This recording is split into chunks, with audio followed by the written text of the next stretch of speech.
I'm Sumit Garg, operating partner at Alpine. My mission is to help high-potential software companies achieve growth. I'm currently on the board of two Alpine portfolio companies, Escape and Avitro. My name's Cullen Knights. I'm the CFO and head of strategy of Team Services Group. We're a national leader in the outsourced household employment administration market.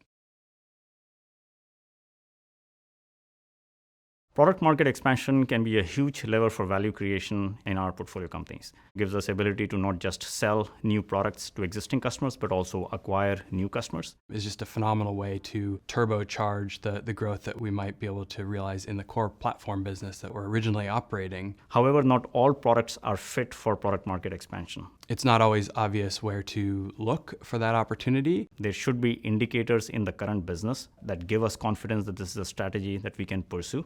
And the best way to think about this is that product market expansion should be an incremental innovation in the business and not a revolutionary innovation of your current products. Before we started on our product market expansion story, we were primarily selling into the small and mid-market segment. We decided to map our entire customer base based on their size, and we realized that we did have a few instances of large enterprise customers who were using our software for a use case that was actually very similar to the small and mid-market customers. We did have functionality gap in a few instances, but this mapping exercise convinced us that our product was inherently scalable at the core to be able to serve the needs of our large enterprise customers. And that became the foundational thesis of our product market expansion strategy. Team's product market expansion story really started almost immediately after Alpine's investment into the company. We essentially created a market map that was extremely broad and contained various pockets that we might look for. Our philosophy has been that the riches are in the niches, and so we were really looking for interesting areas that we could have a particular sort of expertise. So we were looking at potentially extending the product set that we sold to our core customers, the fiduciary channel that we were already in, or taking our outsourced employment product, payroll, et cetera, and extending the markets and the customers that we served that into. So it was the entire market.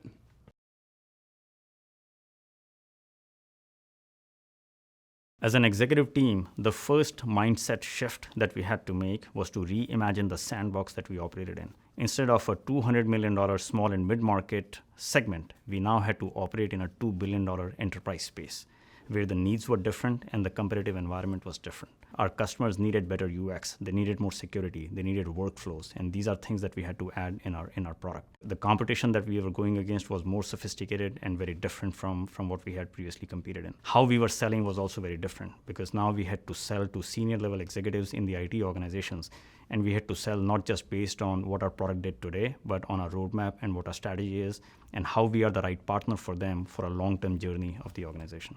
Team's initial step into expanding the market that we served was via an acquisition of a company called Acumen Fiscal Agent. We saw immediately that they were operationally quite similar to the Team business. The big difference, and this jumped out at us right away, was that they were funded primarily by Medicaid. We did quite a deep job of diligence, got comfortable with the fact, and actually learned that Acumen was winning in this area of Medicaid that was just really incredible and resonated with us. And that area is called self-direction. Self-direction is essentially a mechanism for allowing folks who are Medicaid eligible to select their own caregivers and hire their own supports. For Team, buying Acumen was a true market expansion for us, introduced a new payer into our model. What it's further done for us is created this cohesive story, and now we're driven by this mission to enable self-direction. Whether you're paying privately or publicly funded, we'll meet you wherever you are. To grow from our current small and mid-market focus to large enterprise focus was a drastic change in our business operation. We had to make significant investments in our product organization to build the dashboards and the user experience re-architecture and the workflows that large enterprise product needed. We also had to staff a new sales team and a new marketing motion to be able to sell into large enterprise accounts, as well as be able to market to them and elevate our voice as against sophisticated competitors. And finally, we had to build a heavy-duty back office across support, professional services, account management, including 24/7 services, a much more sophisticated services methodology, because that's really what these enterprise accounts needed. And all of this combined collectively changed the execution motion of our overall business. First and most important thing that needed to change was a acceptance and embracing this new payer type. Prior to the acquisition of Acumen, we would call ourselves a B2B company. We were selling to professionals, we were selling to banks, trust companies through this fiduciary channel. And now all of a sudden we're in a world where we're writing RFPs for government agencies. We're on the ground talking to folks with disabilities who are trying to decide which fiscal intermediary to go with. One of the benefits of entering a new market or a new product via M&A is you've got an organization that's functional, highly functional in this case, and very successful. So we had the luxury of choosing not to change that much and allowing the business to continue doing what it had been doing well. There were two market forces that helped us achieve success in our product market expansion strategy. One was the data volumes the world over were increasing, and they are still increasing, and that just drove more and more need for data integration technology. Secondly, we were up against two major competitors, IBM and Axway, in that large enterprise space. They would sell software and then sell multiple times of the license price of the software in terms of services to deploy. Clio, on the other hand, had built its software originally to serve the small and mid-market customer base. So our product was designed with a low services footprint and a low touch model in mind. And we were able to take this product, be able to operate it at scale with the additional functionality and sell into large enterprise space with the messaging of low services need. It was an unmet need in the market and was a critical pain point in the large enterprise customers.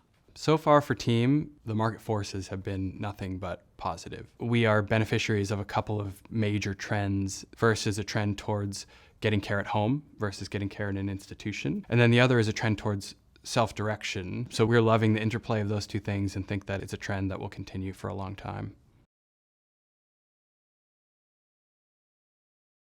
The product market expansion strategy was really helpful in providing top-line growth to the company. We were able to grow 5 times over a 5-year period. Prior to embarking on the strategy, we were doing just under $10 million of revenue, primarily selling into the small and mid-market space. Today, we are over 5 times that and primarily selling into large enterprise space. The price points for our products have increased significantly. From $40,000 as the top price point, we are now selling $1 million plus deals. We have earned a lot of respect from the analyst community as being the tier 1 player who's solving these large enterprise sophisticated needs around data integration. And we were able to attract some very high quality talent because of that. Product market expansion for us has been a game changer. We might never have even gotten into this market. I'm conscious of that if we hadn't kept an open mind about where we're willing to look. Since we've expanded into this new market, we're closer to 50% revenue growth and 50% EBITDA growth. It's been phenomenal for us so far.